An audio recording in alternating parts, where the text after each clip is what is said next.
Hey, this is Matt Keller again, and we'll be talking about path tracing in the extended twin family models here in this lecture. So the point of the lecture, so extended twin family designs can model assortative mating, vertical transmission, passive GE covariance, along with a lot of other parameters. This is extremely difficult to do without the magic of path tracing. So this lecture shows how to derive expectations of variances and covariances in extended twin family designs using path tracing rules. So path diagrams pictorially represent causal models. They aid in deriving the variance and covariances implied by those models. So by convention, observed variables are denoted with squares, latent variables or unobserved variables with circles. Single-headed arrows denote causal paths, and double-headed arrows denote covariance paths or variance paths. So to derive variances and covariances, you first need to identify all legitimate chains. Now, chains are a series of paths that connect one variable to another if you're trying to derive a covariance, or connect a variable back to itself if you're trying to derive a variance. The expected value of a chain is the product of all the coefficients associated with each path making up that chain. And the final expected total variance or total covariance is equal to the sum of all the values of all the legitimate chains.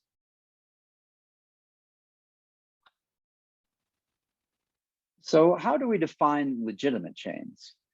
So all chains must begin by traveling backwards against the direction of a single or double-headed arrow, head to tail. Now, once a double-headed arrow has been traversed, the direction reverses, such that the chain now travels only forwards. All chains must include exactly one double-headed arrow. Now, that's equivalent to saying that all chains must include exactly one variance term or one covariance term. That then implies that a chain must change directions exactly one time.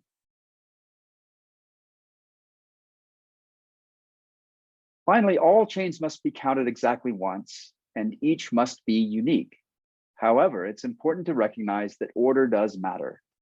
So the chain ABC is a distinct chain from CBA. Now, there is one final rule. It's a bit of a special rule, and it's a fairly newly developed rule, at least relative to these other rules we've just discussed. And this rule is one developed by Cloninger in 1980 that has been used to model assortative mating in extended twin family designs. It's called the Copath rule, and it's special. Copaths may be traversed once per chain, but once traversed or once crossed, rule 3 changes or it resets. Rule 3, recall, says that all chains must include exactly one double-headed arrow, one and only one. Well, once you've crossed a copath, you must then traverse another double-headed arrow. Only one again, so everything's reset once we've crossed that copath. You must then cross another double-headed arrow. So the copath, in a sense, is a type of exception to rule 3, which says that you must cross one and exactly one double-headed arrow. Once you've crossed a copath, you must then traverse another double-headed arrow. So a chain, therefore, must contain a double-headed arrow before traversing a copath, and it must contain a double-headed arrow after traversing a copath.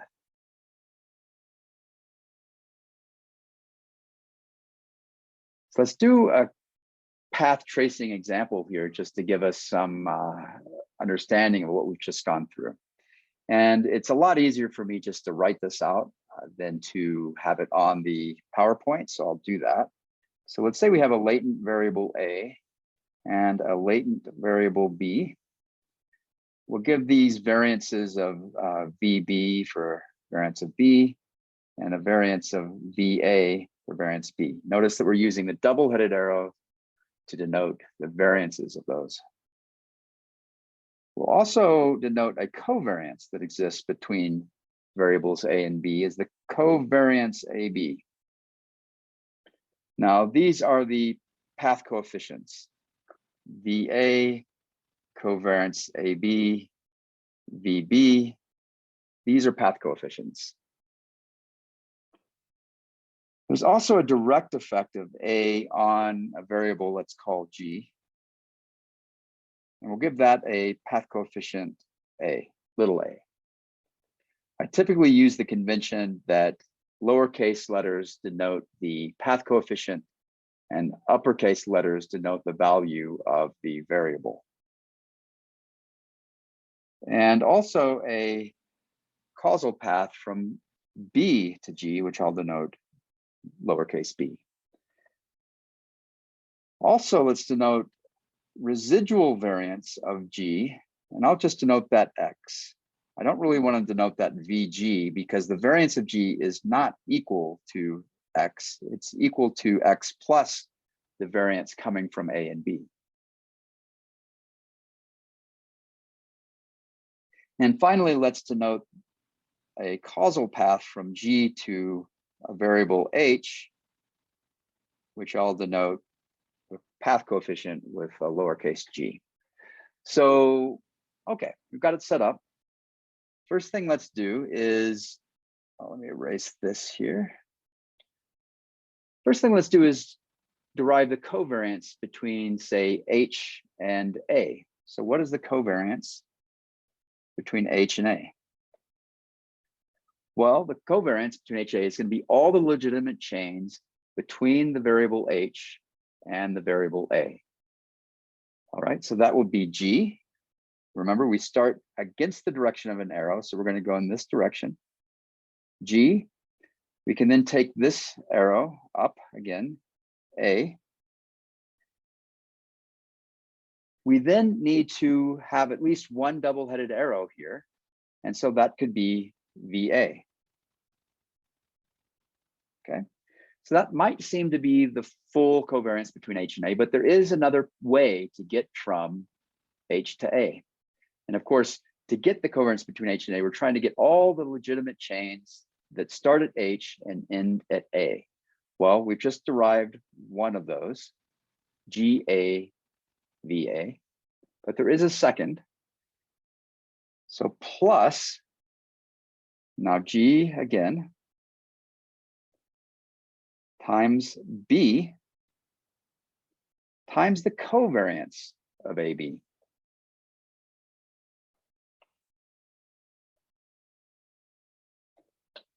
So this now is the expected covariance between H and A. There is no other legitimate chain that gets us from H to A other than these two that we've just shown. You can't, for example, say, you know, G times X times B times covariance AB, right? That violates many of our rules that we've just denoted. For one, we have two double-headed arrows there. Secondly, once we went from G to X, we have to change directions. We can't go back up B again, right? So we could go GX back down G to H, and that would indeed be part of the variance of H, but that doesn't include the covariance between H and A. Okay, one last one. Let's look at what the variance of, well, let's do two more actually. What is the variance of G? Okay, so the variance of G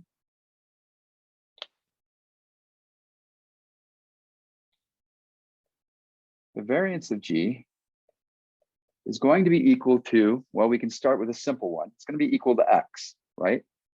That's just a single double-headed arrow, and that's legitimate. We started against the direction of an arrow, and we got back to G. Now remember, to get the variance of G, we're trying to get all the paths that start at G and end at G. All right, so X is one legitimate chain.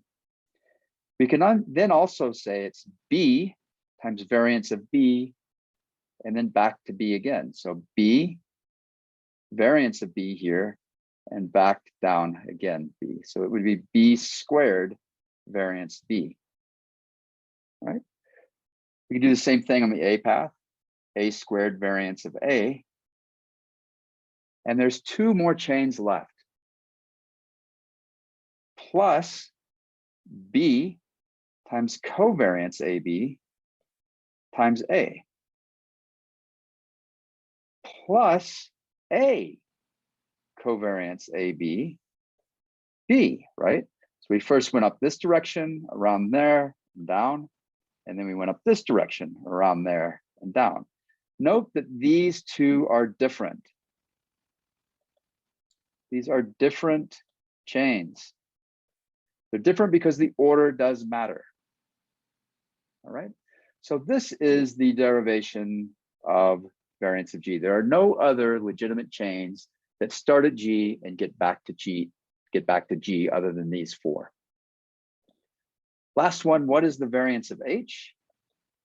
Well, the variance of H is pretty simple. It's just going to be G squared times the variance of G. Now, this is a kind of a trick that you need to learn in path tracing. We could have derived variance of H by saying, well, it's G times X times G plus G times B squared times variance B plus G times A squared times variance A plus G times B times covariance AB times A times G and so forth. Well, there's a lot of those and it gets complicated and easy to make mistakes. So whenever you can, try to use shortcuts like this, where we just have already derived the variance or covariance of one term or one chain in the model, and we just reuse that again and again to simplify our lives. So a few special considerations in extended twin family design path tracing. So typically we assume that assortative mating and vertical transmission have reached equilibrium. That means that the levels of AM and vertical transmission have been stable across multiple generations. Now that allows us to set the variances of A and F and the covariance between A and F in the parental generation to be equal to those in the offspring generation. That then results in what are called nonlinear constraints. This is where the parameters that we're trying to figure out are functions of those same parameters. So the variance of A is itself a function of the variance of A in the parental generation. So solving those nonlinear constraints requires iterative procedures like maximum likelihood. Closed form solutions for those estimates are typically not possible.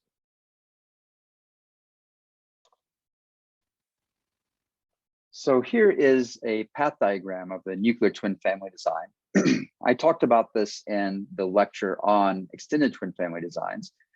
You can go back and look at that for more detail. I'll quickly go over what these variables mean, and then we'll do some derivations of the expected variances and covariances. So D is the dominant genetic effect. This is the dominant genetic score and the path coefficient associated with dominance. S is the sibling environmental effect. It's the variance of S is shared only between siblings, but not shared between parents and offspring. It might have to do with schooling or with peer effects, or could even be cohort effects. A is the additive genetic effect. F is the familial environmental effect. This is modeling the effect that a parental phenotype has on the offspring phenotype. We call that effect vertical transmission. And finally, E, the unique environmental effect. So you'll note that E, S, and D are not shared between parents and offspring. A and F, on the other hand, are shared between parent and offspring. And in fact, they are transmitted from parent to offspring, both of them. And because of that, deriving both of the variances for these gets a bit more complicated because they involve nonlinear constraints.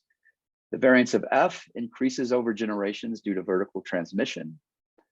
And the variance of A increases over generations if there's assortative mating. And assortative mating, I should mention, increases the variance of F over what would be expected if there is no assortative mating. Finally, last thing I'll denote is that the dashed arrows, both the double-headed and single-headed arrows, have a path coefficient of 1. I'm sorry, of 1/2. All right. Q is the variance of the latent variable A.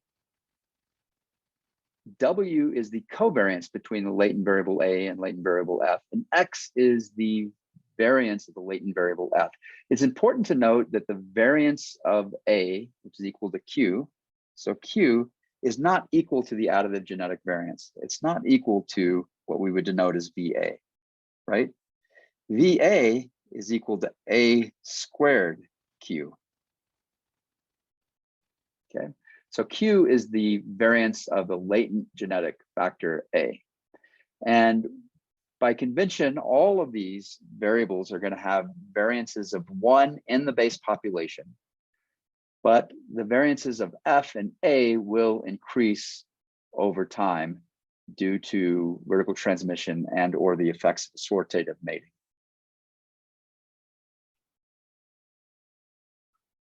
All right, let's derive some expected values from this path model, some expected variances and covariances.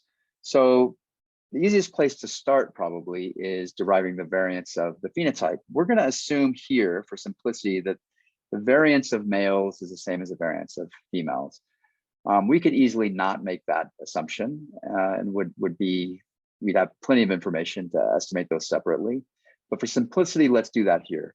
We do need to make the assumption that the variances in the parental generation are the same as the variances in the offspring generation.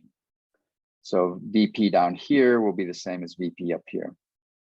And also note that although S, the shared environmental effect between siblings, is shared between siblings, it still influences parents up here, even if they don't have a sibling, right? And that's important to understand. Remember that what are we talking about when we're talking about shared environmental sibling effects? Well, these are things like cohort effects or school effects or friend effects. Well, even if you're a single child, say the mother was a single child, she still had cohorts. She still had friends, right? She still had schools. So she still had those influences. She just didn't have those influences shared with another sibling, all right? So regardless of whether the person has a sibling or not, they still have the shared environmental component to their phenotypic variation. All right, that was a bit of a non sequitur. So back to how we derive the variance of the phenotype. So we can do that, say, up here in this parental generation. And we'll just say the variance of P, we'll start with D, is going to be equal to D going up this direction. We always start going against the direction of an arrow. Now, in this model, I haven't included all the double-headed variance arrows, just to make the path diagram a little less hectic. So those are implied here, and they all equal 1 when they're not shown, all right? So this is going to be equal to D times 1 times D. That's one legitimate chain, plus S times 1 times S, plus A squared, A times Q times A squared Q, plus F squared X, plus E squared. Now there are 2 more chains that we've left out here, and those are due to the covariances between A and F. So this is going to be equal to plus A W F, right? That is a legitimate chain. It had a single double-headed arrow in it, plus F W A. So that is the total phenotypic variance. There are no other legitimate chains that start at P and end back at P. So this is going to be equal to D squared plus S squared plus E squared plus A squared Q plus F squared X plus 2 AWF. Now we'll use that VP in subsequent chains as a shortcut instead of having to derive that again and again and again. So for example, when we want to get the variance of F here, we don't need to go M times D times 1 times D times M and so forth for all of these. Instead, we can just say M times variance of P times M, for example, for that particular chain. So let's do that. Let's derive the variance of this latent factor F. Now, what we're going to assume is equilibrium, so that the variance of F in the parental generation, which is equal to X, is equal to the variance of F in the offspring generation down here. So we'll say that X is equal to all the ways that we can start at this F and get back to that F, all right? So X will be equal to M times, right, going up this way, times variance of P times M, right? That is a legitimate chain. And then we can, whoops, plus going this direction now, right? Plus M squared VP, that direction, that and back. But we are not done, and here is where the Copath comes in, right? We have to account for the fact that spouses are correlated. And so the effect on the variance of the offspring is going to be increased by the fact that you've got correlated phenotypes influencing the offspring phenotype. So this will be plus M up this way again, variance of P. Okay, so now we have crossed the double-headed arrow, which we can denote that here as VP, right? So M times VP times mu, okay? So this here, right, included a double-headed arrow. So we had a legitimate chain before we crossed the Copath, and that's a rule of the Copath. You have to have a legitimate chain before and a legitimate chain after the Copath, right? Times mu, going this direction, times, again, VP here. And then again, times mu to get back here. And that was going to the maternal effect first, and then we'll do the same thing for the paternal effect, or we can just multiply that by 2. Okay, so X will be equal to 2m squared VP plus 2m squared VP squared mu.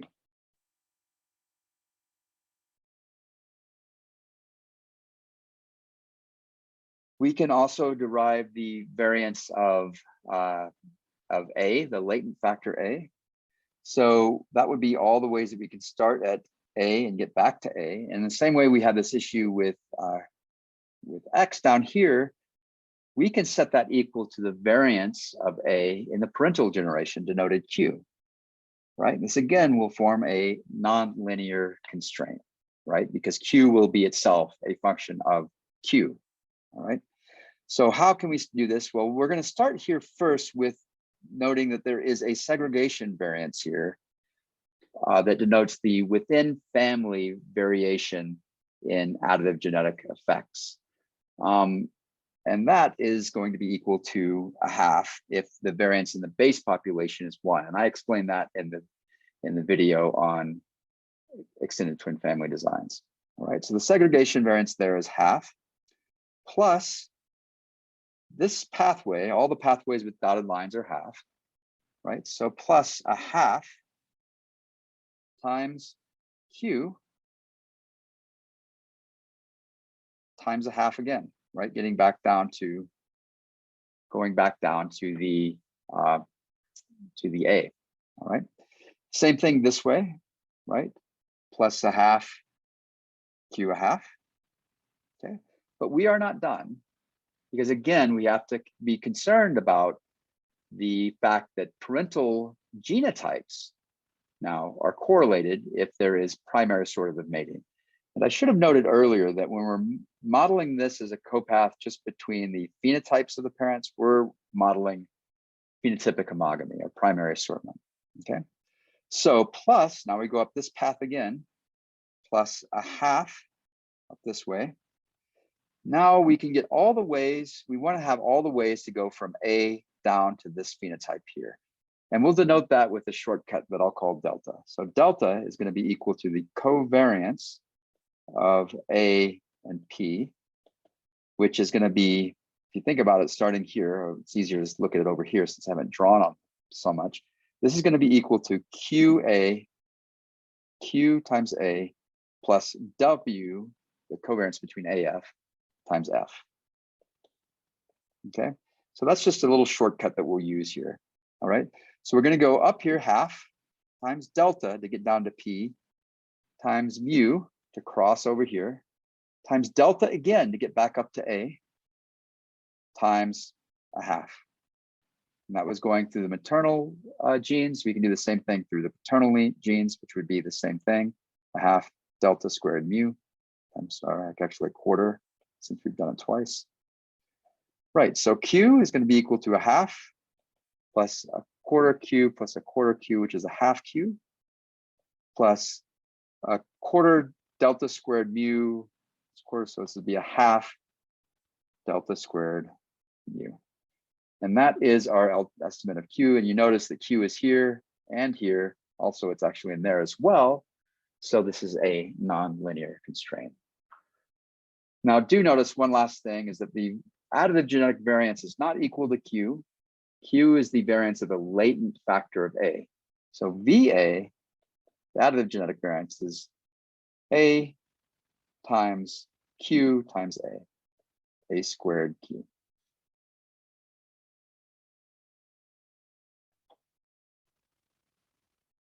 So now let's derive the covariances of DZ twins. So covariance DZ is going to be equal to D times the correlation between the dominant genetic effects between DZ twins or SIBs, which is a quarter. This, by the way, is the correlation between S effects, sibling effects, which is defined to be 1. Right, but anyway, so this is going to be D, a quarter D, or a quarter D squared plus S squared, plus all the ways we can get from here to here through this path here. Now, if you think about that, to simplify our lives, that is just going to be F times X times F, or F squared X. The reason that X is the covariance between twins due to familial effects is that the parental effect and the maternal effect are combined and they influence all the offspring exactly the same. That's an assumption of this model. And therefore, if you do the path tracing, you'll come back to the fact that going from this F to this F isn't exactly the same as going from this F back to this F. And that, of course, is X. So the covariance between DZs due to familial environmental effects is F squared X. And then finally, we need the covariance due to additive genetic factors. All right. This is going to be A, that path there, times a half, right? The dotted lines are a half, path coefficients of a half. And now there are two ways to get from this A here back down to the phenotype of the twin 2. One of those is just obviously Q times a half times A. So Q a half A. The other way now involves a sort of a mating path, which is going to be all the ways we can get from A to P, right? That's going to be delta plus delta. Now, delta, of course, includes a two-headed arrow, either that way or that way. So we've met the requirement of crossing a copath, which is that we have a double-headed arrow. We've included a double-headed arrow in the chain leading before the copath. So delta times mu, so that gets us over to here. Now we need all the ways to get back up to this A here, right? Well, that's just going to be another delta times a half times A. All right. And then we're going to do the exact same thing, A times, but going up to the maternal genes, A times a half. And this is going to be exactly the same. So we can just multiply this whole thing by 2, or we could just remove that 2 and remove this half. Well, that's a big one. Hold on. That was a, and that's going to be our covariance of dz. So covariance of dz's is equal to 1/4 d squared plus s squared plus f squared x. Plus 1/2 a squared times q plus delta squared mu. I think I got all that correct. 1/2 a squared, 1/2 a squared delta squared mu. Yes. And the nice thing about writing it in this way is that this parameterizes the increase in additive genetic variance that are, I'm sorry, the increase in additive genetic covariance that arises, between siblings that arises from assortative mating. So in conclusion, a few simple rules from path tracing make it possible to derive expected variances and covariances when there's vertical transmission or assortative mating. And this would lead to otherwise intractable math arising from the recursive relationships caused by assortment and vertical transmission. So thanks for sticking with this. I know this was all these lectures were quite a lot to get through. So I hope I didn't kill you too much. So I'll see you in the session soon, live, for those of you who are watching this live. Adios.